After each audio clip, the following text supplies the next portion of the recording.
Hey, this is Mark McAvoy, and I'm here doing a video, and I haven't done one in a while because, quite frankly, they stress me out. And I do political ones, and for obvious reasons, they do stress me out. But a couple of weeks ago, this woman, if you could see her, her name is Anthea Hardig. And she was brought in front of Congress. Now, she is, pardon me, I have to refer to notes. I hate doing this. Normally, I wing these things, but I want to get this one right. So she is the director of the Smithsonian's National Museum of American History. If you don't know what happened a few weeks ago, she was brought in front of Congress because not only the Smithsonian, but all the museums, all the public museums, created this toolkit that involved a definition of white, let me get this correct, white supremacy culture. And in this definition, in their training materials, was traits like politeness, objectivity, were featured as white supremacy culture. Now, the reason it came out is some woman, I don't know if she was a patron of the museum or a staff member, her name was Megan. She says, I quote, "I went to the source and saw the flyer in question to make sure that this was real, as it sounds so fantastical, many will think it's a hoax. It's true. Your tax dollars are being used to promote the racist idea that hard work and self-responsibility are racist. Stop the madness."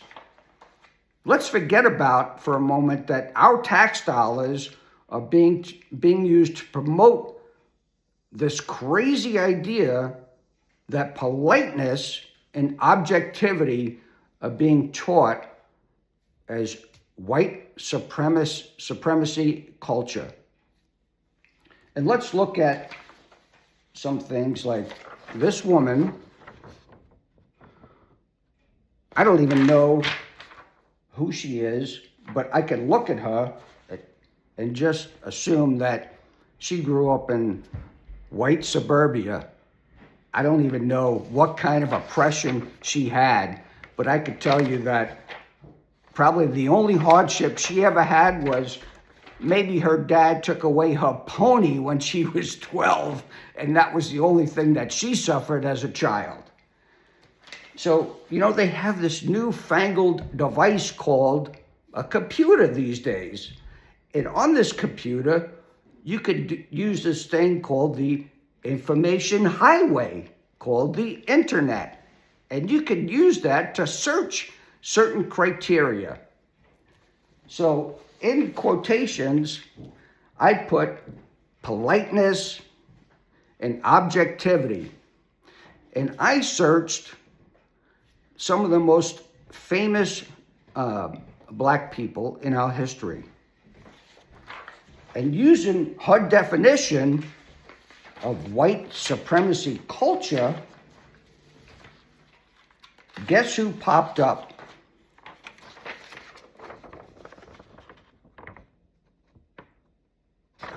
Now, if you don't know who this famous person is, that's Martin Luther King Jr. So according to that Anthea Hardig, this woman, Martin Luther King Jr., is a white supremacist. Now, is that the most ridiculous thing you ever heard of? Of course it is. So let me read you a couple things, okay? Martin Luther King Jr., in my mind, now he's a little before my time, but I learned about him when I was in school. To me, he's probably the most courageous man in the last 100 years, okay? And he did everything without even any weapons, okay? Non-violent person, Christian man, okay? He wrote speeches, books, papers. And what we can learn from him is that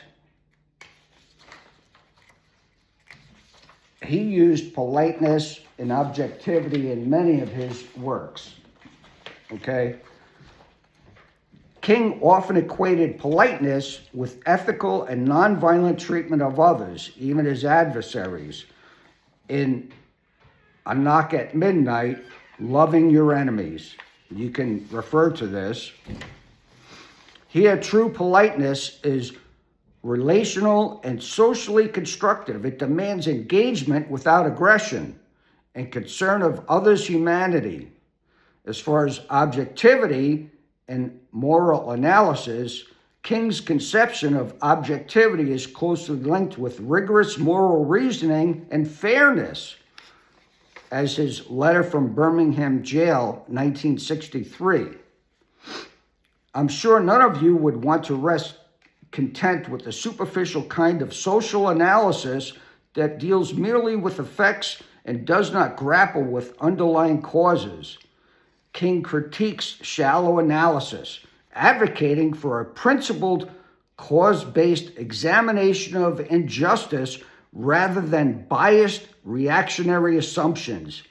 Objectivity here is intellectual and ethical, a disciplined effort to understand structural inequities.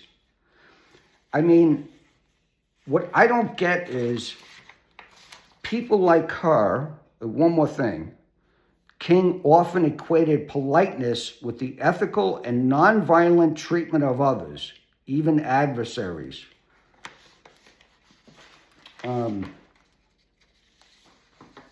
There was also one other thing in the conclusion when I did this search.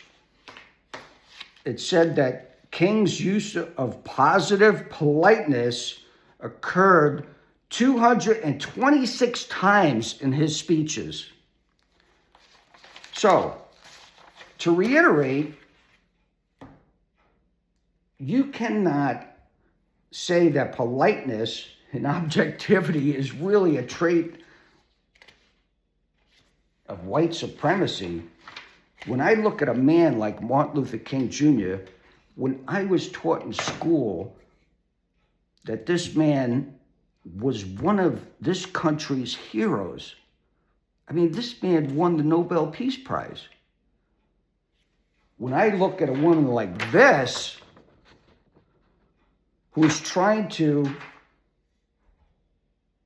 in my mind, not only diminish this great man's life's work, but to erase it, we should all be up in arms. All of us.